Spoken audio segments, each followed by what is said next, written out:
রাতে থালা বাসন না ধুয়ে রাখলে কি বরকত কমে যাবে? একবার স্ত্রী সবাস করার পর ফ্রেশ না হয়ে আবার মিলিত হলে কি গুনাহ হবে? জন্মবারে হাতের নখ চুল কাটা যাবে না, এই কথাটা কতটুকু শরীয়ত সম্মত? নামাজে ভুলবশত ওয়াজিব ছুটে গেলে নামাজের অনেক পরে সেটি জানতে পারলে কি নামাজটি পুনরায় কাজা পড়তে হবে? টয়লেটে থাকা অবস্থায় যদি আজান শুরু হয় তখন কি আজান উত্তর দিতে পারি? নারীরা উচ্চ আওয়াজে কোরআন তেলাওয়াত করতে পারবেন কি না? স্বামী অক্ষম হলে স্ত্রীর করণীয় কি? চিকিৎসার পরও স্বামী সুস্থ হয়নি, পরামর্শ কাম্য। নামাজের ছোট সূরা আগে এবং বড় সূরা পরে পড়া যাবে কি না? নাপাক অবস্থায় শরীরের ঘাম পোশাকে লাগলে কি পোশাক নাপাক হয়ে যাবে? সংসার জীবনে স্ত্রীর সাথে ঝগড়া বিবাদ লেগেই থাকে, কি করতে পারি? মহিলারা যদি অজু করা অবস্থায় কোনো পুরুষ দেখে ফেলে তাহলে কি অজু থাকবে? স্ত্রী মারা গেলে স্বামী গোসল করাতে পারবে? আর কি কি করণীয় আছে স্বামীর জন্য? একজন মহিলার স্বামী মারা যাওয়ার পর আবার অন্য জায়গায় বিয়ে হয়ে গেলে সেই মহিলা কি আগের স্বামীর সম্পত্তির অংশ পাবে? যদি শ্বশুর শাশুড়ির সাথে বনিবনা না হয় তাহলে আলাদা থাকলে কি গুনাহ হবে? মেয়েরা নখে কালো কলপ দিতে পারবে কি না? কেমন করে বুঝবো আল্লাহ আমার গুনাহগুলি মাফ করেছেন? মাঝে মাঝে প্রস্রাবের পর পিচ্ছিল তরল জাতীয় কিছু গেলে কি শরীর বা কাপড় নাপাক হবে? মেয়েদের কি পশু পাখি জবাই করা জায়েজ আছে? হাতে তালি দেওয়া কি জায়েজ আছে? অনেকে বলে হারাম, এটা ইসলামের বিধান কি? বাচ্চাদের প্রস্রাবের ফোঁটা মেঝেতে পড়লে যদি তা নিজে নিজে শুকিয়ে যায় তবে কি তাদের নামাজ পড়া যাবে? বাজনা ছাড়া নুপুর পড়া যাবে কি না? কাজা নামাজ কিভাবে আদায় করব? মোবাইলে কোনো সূরা রিংটোন হিসেবে রাখা যাবে কিনা? কোনো কিছুতে পা লাগলে সালাম করা কি জায়েজ? খাওয়ার সময় ছেলেদের গোপে পানি বা খাবার লাগলে তাকে হারাম হবে? টাক মাথায় চুল লাগানো যাবে কিনা? গীবতের গুনাহ থেকে বাঁচার উপায় কি? যাদের অল্প দাড়ি তাদের চাপ দাড়ি উঠানোর জন্য কি ঔষধ ব্যবহার করা যাবে? প্রিয় দর্শক, আজ দেরি না করি চলি আমরা প্রশ্ন উত্তর দেওয়ার পর্বে। মহিবুর রহমান প্রান্ত, আপনি জানতে চেয়েছেন নামাজের ছোট সূরা আগে এবং বড় সূরা পরে পড়া যাবে কি না? ভাই মহিবুর রহমান প্রান্ত, এভাবে নামাজ পড়লে নামাজ হয়ে যাবে। যেমন সূরায়ে ফাতিহা পাঠ করার পর আপনি সূরায়ে কাউসার পাঠ করলেন, এরপরে সূরায় আপনি ফালাক পাঠ করলেন, অথবা শুরুতে আপনি সূরায়ে ইখলাস পাঠ করলেন, এরপরে সূরায়ে ওয়াইলুল লিকুল্লি পড়লেন। তাহলে সেক্ষেত্রে প্রথম রাকাতে ছোট সূরা, বড় রাকাতে বড় সূরা পড়লেন। এভাবে নামাজ পড়লে নামাজ হয়ে যাবে, টেনশনের কোনো কারণ নেই। তবে এইভাবে নামাজ পড়লে নামাজটা সুন্দর হলো না, এটা যথার্থ হলো না, সুন্নাহসম্মত উপায় হলো না। সুন্নাহ হলো প্রথম রাকাত অপেক্ষা দ্বিতীয় রাকাত একটু ছোট হবে, এবং এভাবে আপনার এই পদ্ধতিতে আমাদেরকে সালাত আদায় করতে হবে। এটা হলো সুন্নাহ। এটার ব্যত্যয় করলে নামাজ হয়ে যাবে, বাট ইচ্ছাকৃতভাবে এরকম ব্যত্যয় করা উচিত নয়। রাসূল করিম সাল্লাল্লাহু আলাইহি ওয়াসাল্লাম বিভিন্ন হাদিস থেকে দ্বারা বর্ণিত হয়েছে যে তিনি সালাতের প্রথম রাকাতের কেরাত যতটুকু দীর্ঘ করতেন তৃতীয় রাকাতের কেরাতকে তার চাইতে একটু কম দীর্ঘ করতেন। অতএব সেটা মেনে আমাদের সালাত আদায় করতে পারলে ভালো এবং সুন্নাহসম্মত হবে ইনশাআল্লাহ বিইذনিল্লাহ।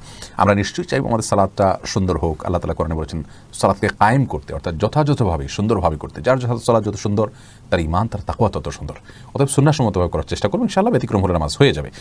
ভাই রাশেদুল ইসলাম রুবেল, আপনি জানতে চেয়েছেন টাক মাথায় চুল লাগানো যাবে কিনা, এ ব্যাপারে ইসলামের কোনো বিধিনিষেধ আছে কিনা? ভাই রাশেদ, টাক মাথায় আলগা চুল লাগানোর ব্যাপারটি একজন স্বাভাবিক অবস্থায় একজন মানুষের জন্য জায়েজ নাই, কারণ আল্লাহ রাব্বুল আলামিন বলেছেন লা তাবদীলা লিখালকিল্লাহ, আল্লাহর সৃষ্টিতে কোনো প্রকার পরিবর্তন করা চলে না।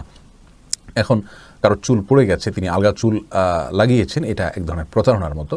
যেমনিভাবে চুল সাদা হয়ে গেলে সেটাকে কালো করার যে একটা প্রবণতা, নিজের বয়স লুকানোর চেষ্টা, অথবা বয়স ছাড়াও অনেক সময় সাদা হয়ে থাকে, তো এই যে নিজের অবস্থার পরিবর্তন করার চেষ্টা, এই জিনিসটাকে ইসলাম ভালোভাবে দেখে না। অতএব এটাকে স্বাভাবিকভাবে রেখে দেওয়াটাই উচিত, এবং এখানে কোনো প্রকার লুকোচুরি করা এটা অনুচিত এবং অসুন্দর। সাইদ জায়েদ, জোনায়েদ, আপনি জানতে চেয়েছেন যাদের অল্প দাড়ি তাদের চাপ দাড়ি উঠানোর জন্য কি ঔষধ ব্যবহার করা যাবে? ভাই সাইদ জোনায়েদ, ঔষধ ব্যবহার করে দাড়ি উঠানো এটা যদি স্বাস্থ্যের জন্য ক্ষতিকর হয়, ক্ষতিকর হওয়ার কথা স্বাভাবিকভাবে, যদি ক্ষতিকর হয় তাহলে কিন্তু এটা করা জায়েজ নাই। আল্লাহ রাব্বুল আলামিন বলেছেন ওয়ালা তালকু বিআইদিকুম ইলা তাহলুকা, তোমরা নিজেদেরকে ধ্বংসের দিকে, ক্ষতির দিকে ঠেলে দিও না। অতএব এমন কোনো ঔষধ ব্যবহার করা যাবে না যে ঔষধ ব্যবহার করলে আমাদের ক্ষতি হতে পারে। আর যদি কোনো প্রকার ক্ষতি না হয় তাহলে সেক্ষেত্রে দাড়ি গজানোর জন্য তিনি যদি কোনো মেডিসিন ইউজ করতে পারেন, কোনো অসুবিধা নেই। তবে মনে রাখা উচিত আল্লাহ রাব্বুল আলামিন তাকে যেভাবে সৃষ্টি করেছেন সেটার উপরে সন্তুষ্ট থাকা, এটার মধ্যেই কল্যাণ নিহিত আছে। চাপদাড়ি বা গালভর্তি দাড়ি হলে অনেক সুন্দর দেখা যাবে, সন্দেহ নাই, কিন্তু আল্লাহ রাব্বুল আলামিন আমাকে যেভাবে সৃষ্টি করেছেন, আল্লাহর এই ফয়সালায় সন্তুষ্ট হয়ে যাওয়া, এটার ভেতরেও কিন্তু এক ধরনের তৃপ্তি আছে, এর মধ্যে এক ধরনের শান্তি আছে। এই জন্য এই ধরনের পথগুলো অবলম্বন না করা ভালো। কিন্তু যদি স্বাস্থ্যের জন্য ক্ষতিকর কিছু না হয় তাহলে করতে পারেন, কোনো নিষেধাজ্ঞা নেই। তামান্না ইসলাম সেতু, আপনি জানতে চেয়েছেন মেয়েদের কি পশু পাখি জবাই করা জায়েজ আছে? বোন, অবশ্যই জায়েজ আছে। মুরগি, হাঁস, এই জাতীয় পশু পাখি, গরু, এগুলো জবাই করার ক্ষেত্রে অনেক উদাহরণ আমাদের সমাজে আছে। যেমন ভাই বোন দুজন মিলে একসাথে গরু জবাই করতে পারবেন না শেয়ারে, তারপরে আপনার মেয়েরা গরু বা ছাগল বা কোনো পশু জবাই করতে পারবেন না, গোসল ফরজ অবস্থায় গরু ছাগল জবাই করা যাবে না, স্বামী স্ত্রী একজন ধরবেন একজন জবাই করবেন এভাবে করা যাবে না, এরকম নানাবিধ কথা আমাদের সমাজে প্রচলিত আছে। এগুলো সবগুলো ভ্রান্ত ধারণা।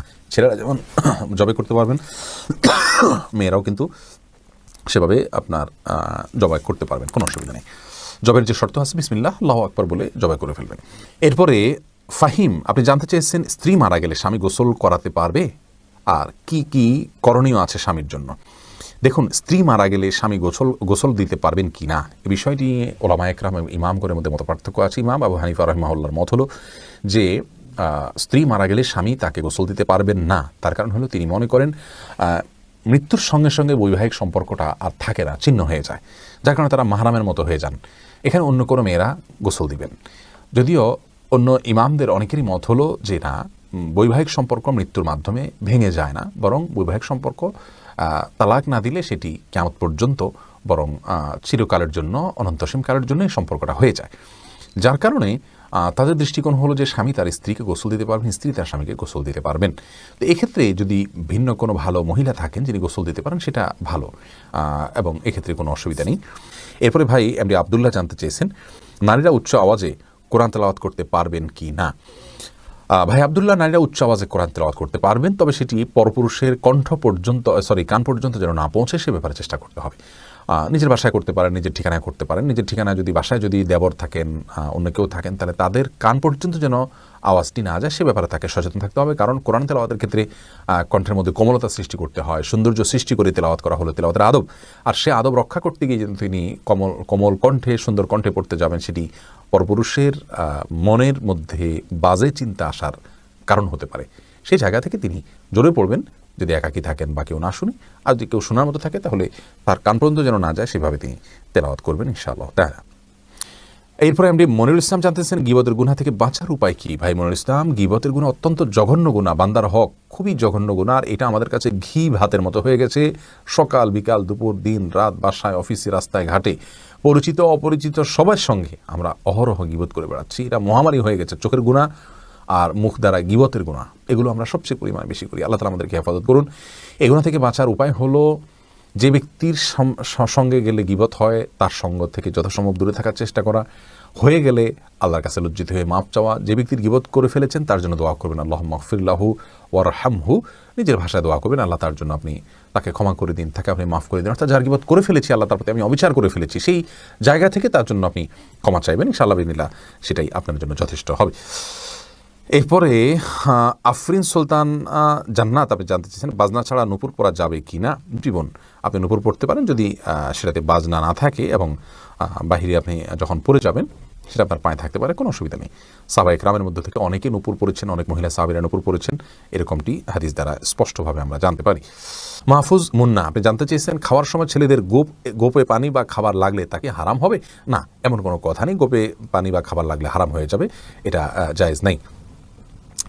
রবিউল ইসলাম জানতে চেয়েছেন কোনো কিছুতে পা লাগলে সালাম করা কি জায়েজ? না ভাই, কোনো কিছুতে পাও লাগলে সেখানে হাত দিয়ে সালাম করতে হবে। হাত দিয়ে যদি সালাম হয় না, পা ছুঁয়ে এটাকে সম্মান করতে কোনো কথা নেই। কিন্তু আমাদের সমাজে যেহেতু পাও লাগাটাকে অসম্মান মনে করা হয়, এটা ওরফ, আর ওরফের একটা এতেবার এবং গ্রহণযোগ্যতা ইসলামী শরীয়তে আছে, যার কারণে কারোর গায়ে পাও লাগলে সেটা লাথি দেওয়ার সাথে কিছুটা সাদৃশ্যপূর্ণ হওয়ার কারণে আমাদের সমাজ এটাকে দূষণীয় মনে করে। এরাবেনরা দূষণীয় মনে করে না, তারা জন্য পাও লাগলেও এটাকে কিছু মনে করে না। তো আমাদের সমাজে যদি দূষণীয় মনে করা হয়, সেহেতু যার গায়ে পাও লেগেছে তাকে যদি আপনি একটু টাচ করে আপনি আসলে পাও লাগাতে চাননি, হাত লাগাতে চেয়েছেন অথবা অশ্রদ্ধা করতে চান, এটা বোঝাতে চান, তাহলে সেটা ঠিক আছে, এটাতে দোষের কিছু নেই। তবে এর মানে এই নয় যে তাকে আপনি সালাম দিবেন। শারমিন সোনালী আপনি জানতে চেয়েছেন যদি শ্বশুর শাশুড়ির সাথে বনিবনা না হয় তাহলে আলাদা থাকলে কি গুনাহ হবে? আলাদা থাকলে গুনাহ হবে না। ওনাদের হক যদি মোটামুটি আদায় করা হয়, তাদের যেটুকু প্রয়োজন, আলাদা থাকলে যে গুনাহ হবে এমন কোনো কথা নেই। নাহিদ আলম জানতেছেন উলঙ্গ ছবিতে ভুলে দৃষ্টি পড়ে গেলে কি গুনাহ হবে? ভুলে দৃষ্টি পড়ে গেলে গুনাহ হবে না, কিন্তু যখনই স্মরণ হবে তখনই সাথে সাথে ফিরে আনতে হবে। আল্লাহ তাআলার ভয়, আল্লাহ তাআলা আমাদেরকে সেই ভয় এবং তাকে নসিব করুন। এমনি বাপি জানতে চেয়েছেন আমি টয়লেটে থাকা অবস্থায় যদি আজান শুরু হয় তখন কি আজান উত্তর দিতে পারি? না ভাই, আপনি অপেক্ষা করবেন, বের হয়ে আজান উত্তর দিয়ে দিবেন। মোবাইলে কোনো সূরা রিংটোন হিসেবে রাখা যাবে কিনা? না, কোনো সূরাকে রিংটোন হিসেবে রাখা যাবে না, কারণ এতে কোরআনের প্রতি অসম্মান হয়। এদিক থেকে অসম্মান হয় যে কোরআন আপনার রিংটোনের কাজে ইউজ হওয়ার জন্য নাজিল হয়নি। এটা কোরআনের আয়াতকে দিয়ে যদি আপনি ঠোঙা বানান, সেখানে মুড়ি রাখেন, এটা যেরকম অপমান, রিংটোন হিসাবে কোরআনের আয়াতকে সেট করলে এরকম অপমান, কোরআনকে অজায়গায় ব্যবহার করা হয়। আর দ্বিতীয়ত হলো, এটা যে কোনো জায়গায় বেজে উঠবে, টয়লেটে বেজে উঠতে পারে, সেক্ষেত্রে অসম্মান হবে আল্লাহর কালামের। আবার অপূর্ণাঙ্গ অংশে আপনি তেলাওয়াতের এমন কোনো পর্যায়ে আপনি কল রিসিভ করতে পারেন যেখানে অপূর্ণাঙ্গ কথা থেকে যাবে, সেটাও কোরআনের অপব্যবহার। সব মিলিয়ে এটাকে রিংটোন হিসেবে ব্যবহার করা যাবে না। আফরিন মোল্লা, আপনি জানতে চেয়েছেন কাজা নামাজ কীভাবে আদায় করব। দেখুন, কাজা নামাজ আদায় করার পদ্ধতি হলো, যখন আপনি অনেকগুলো সালাত ছুটে যাবে তখন ধারাবাহিকভাবে পড়ে যাবেন, যতটুকু সম্ভব শুধু ফরজগুলো আদায় করে যাবেন, সুন্নাত আদায় না করলেও চলবে, এগুলো পড়ে ফেলবেন আস্তে আস্তে। শাহিদা খাতুন জানতে চেয়েছেন, কেমন করে বুঝবো আল্লাহ আমার গুনাহগুলি মাফ করেছেন।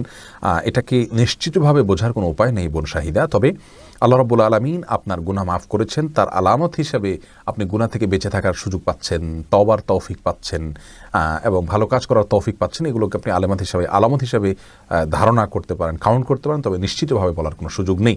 এই জন্যই তো আল্লাহ রাব্বুল আলামিনের কাছে তওবা আমরা মৃত্যু পর্যন্ত করে যাব, মাগফিরাত আমরা মৃত্যু পর্যন্ত চেয়ে যাবো ইনশাআল্লাহ বিদিনিল্লাহ। মামুন চৌধুরী জানতে চেয়েছেন, বাচ্চাদের পেশাবের ফোঁটা মেঝেতে পড়লে যদি তার নিজে নিজে শুকিয়ে যায় তবে কি তাদের নামাজ পড়া যাবে? যদি নিজে নিজে শুকিয়ে যেমন কোনো আলামত না থাকে তাহলে সেখানে নামাজ পড়া যাবে। আব্দুল মমিন জানতে চেয়েছেন, মহিলারা যদি অজু করা অবস্থায় কোনো পুরুষ দেখে ফেলে তাহলে কি অজু থাকবে? দেখুন ভাই আব্দুল মমিন, অজু করা অবস্থায় কোনো পুরুষ দেখলে অজু ভাঙবে এমন নয়, তবে সেটা যদি ইচ্ছাকৃত দেখেন তাহলে গুনাহ হবে, আর অনিচ্ছাকৃত হলে গুনাহও হবে না, কিন্তু এই দেখার সাথে অজু ভাঙার কোনো সম্পর্ক না, অজু থাকবে ইনশাআল্লাহ। এমডি নাসির উদ্দিন জানতে চেয়েছেন, মাঝে মাঝে প্রস্রাবের পর পিচ্ছিল তরল জাতীয় কিছু গেলে কি শরীর বা কাপড় নাপাক হবে? যদি শরীরে লাগে তাহলে সেই অংশটা ধুয়ে ফেলবেন, কাপড় লাগলে সেই অংশটা ধুয়ে ফেলবেন, বাস তাহলেই চলবে। নাপাক হবে যেটুকু লাগবে সেটুকু জায়গা। জহিরুদ্দিন মোহাম্মদ বাবর জানতে চেয়েছেন, হাতে তালি দেওয়া কি জায়েজ আছে? অনেকে বলে হারাম, এটা ইসলামী বিধান কি? হাতে তালি দেওয়া এটাকে হারাম বলার সরাসরি কোনো সুযোগ নেই, তবে অবাক করা কোনো কিছু, ভালো কিছু দেখলে মুখে সুবহানাল্লাহ বলা, আশ্চর্য হলে সুবহানাল্লাহ বলা, মাশাআল্লাহ বলা, এটা হলো সুন্নাহ, হাতে তালি নয়। কিন্তু যদি কেউ হাতে তালি দেন তাহলে সেক্ষেত্রে হারাম হয়ে যাবে, এটা মোটেও সঠিক নয়। খোকন মিজি জানতে চেয়েছেন, মেয়েরা নখে কালো কলব দিতে পারবে কি না? নখে যদি কলব দেন এবং তাতে যদি আলাদা আবরণ পড়ে যায় যেটা খোসার মতো উঠে, তাহলে সেক্ষেত্রে ওইটা দিয়ে উজু করলে উজু হবে না। পিরিয়ড চলাকালীন সময় দিতে পারেন, আবার পিরিয়ড ভালো হওয়ার আগে সেটা তুলে ফেলতে হবে। শাহিনুর ইসলাম সোনিয়া, আপনি লিখেছেন, স্বামী অক্ষম হলে স্ত্রী করণীয় কি? চিকিৎসার পরও স্বামী সুস্থ হয়নি, পরামর্শ কাম্য। স্বামী অক্ষম, এই অক্ষমতার ডেফিনেশন কি, তিনি কতটা অক্ষম, এবং চিকিৎসা হওয়ার পরও তিনি সুস্থ হন নাই, কী ধরনের চিকিৎসা হয়েছে, তার আন্তরিকতা ছিল কিনা, এটা কি প্রকৃত অর্থেই অক্ষমতার সংজ্ঞায় পড়ে কিনা, নাকি স্বামী স্ত্রী নিজেদের মধ্যে ভুল বুঝাবুঝি হলে শুধুমাত্র একজন অন্যজন থেকে নিষ্কৃতি পাওয়ার জন্য এটা একটা উসিলা মাত্র, বাহানা মাত্র, অথবা আপনার এখানে অন্য কোনো ফাঁক ফোকর আদৌ আছে কিনা, এই বিষয়গুলো দেখতে হবে। যদি এমন হয় যে স্বামী স্ত্রীর জৈবিক প্রয়োজন পূরণ করতে একেবারেই অক্ষম, চিকিৎসার পরও সেটা তার মধ্যে সে সমস্যা তার দূর না হয়, তাহলে সেক্ষেত্রে স্ত্রী বিচ্ছেদের উদ্যোগ গ্রহণ করতে পারেন। স্বামী যদি বিচ্ছেদ না দেন, স্বামী যদি তালাক না দেন, তাহলে সেক্ষেত্রে আদালতের মাধ্যমেও বিচ্ছেদের উদ্যোগ নিতে পারেন, সামাজিকভাবেও বিচ্ছেদের উদ্যোগ আলেম ওলামাদের মাধ্যমে, স্থানীয় মুরব্বিদের মাধ্যমে উদ্যোগ নিতে পারেন, তাকে প্রেশার দিতে পারেন, অর্থাৎ সে অধিকার তার আছে। ইসলাম বলে না যে একজন স্বামী অক্ষম হওয়ার পরও নারী সারা জীবন তার ঘর করে যেতে হবে, তবে প্রকৃত অবস্থাকেই সেটা নিরূপণ, নিজেরটা নিজে না করে অন্যদের সহযোগিতা নিয়ে, বিদগ্ধ মানুষগুলোর সহযোগিতা নিয়ে সিদ্ধান্তে আসতে পারলে সেটা অবশ্যই ভালো। শাহরিয়ার রহিম লিখেছেন, নাপাক অবস্থায় শরীরের ঘাম পোশাকে লাগলে কি পোশাক নাপাক হয়ে যাবে? নাপাক অবস্থায় যদি শরীরের ঘাম পোশাকে লাগে তাহলে সেই পোশাক নাপাক হবে না, কারণ মানুষ যখন গোসল ফরজ হওয়ার কারণে নাপাক হন কিংবা ছোট নাপাকও হন, তখন তার ঘামও নাপাক হয়ে যায় না, যার কারণে এই ঘামগুলো শরীরে, পোশাকে কোনো জায়গায় লাগলে সেই জায়গাগুলো নাপাক হবে না। সোহেল রানা, আপনি লিখেছেন, জন্মবারে হাতের নখ চুল কাটা যাবে না, এই কথাটা কতটুকু শরীয়ত সম্মত? নিছক কি কুসংস্কার, এর কোনো ভিত্তি শরীয়তে নেই। যে বারে জন্মগ্রহণ করেছে ওই বারে চুল কাটা যাবে না, এটা কোনো ভিত্তি নেই। যে কোনো দিনই চুল বা নখ কাটা যেতে পারে। এমডি ইরফান মুহিত, আপনি লিখেছেন, নামাজে ভুলবশত ওয়াজিব ছুটে গেলে নামাজের অনেক পরে সেটি জানতে পারলে কি নামাজটি পুনরায় কাজা পড়তে হবে? নামাজে ভুলবশত ওয়াজিব যদি ছুটে যায় তাহলে নামাজের অনেক পরে আপনি সেটি জানতে পারলেন, তাহলে অবশ্যই সেটিকে আপনি কাজা করবেন। কারণ হলো ওয়াজিব ছুটে গেলে সে নামাজটা অপূর্ণ থেকে যায়, বিধায় পরবর্তীতে মনে হলে আপনি সেই নামাজটি আবার পড়ে দিবেন। আর নামাজের মধ্যেই যদি মনে হয় তাহলে তাসবিহ তাসাউ দিলেই আপনি দায়মুক্ত হয়ে যাবেন। বাট নামাজ শেষ করার পরে মনে হলে সেই নামাজটা আবার পড়ে দিতে হবে, অর্থাৎ ওটা কাজা করাটা ওয়াজিব থাকে তখন। আব্দুল হামিদ রিপন জানতে চেয়েছেন, একবার স্ত্রী সবাস করার পর ফ্রেশ না হয়ে আবার মিলিত হলে কি গুনাহ হবে? কোনো গুনাহ হবে না, তবে মাঝে যদি অজু করে নেওয়া যায় তাহলে সেটা সুন্নাত আদায় হবে, আর না করলেও গুনাহ হবে না। আব্দুল্লাহ আল সোহাগ লিখেছেন, ফজরের নামাজ পড়ে আমি ঘুমিয়ে পড়ি, এতে কি আমি গুনাহগার হব? ফজরের সালাত আদায় করার পর যদি আপনি ঘুমিয়ে পড়েন, তো এতে আপনার বড় কোনো গুনাহ হবে না, কারণ এতে কোনো হারাম কাজ আপনি করছেন না, কিন্তু একটা অনুত্তম কাজ করছেন। গুনাহ শব্দের অর্থ ক্ষতি, সে অর্থে ক্ষতি তো হবেই, কিন্তু ক্ষতিটা ওরকম বড় ক্ষতি, মোটা দায়ের ক্ষতি, কোনো কবিরা গুনাহ নয়।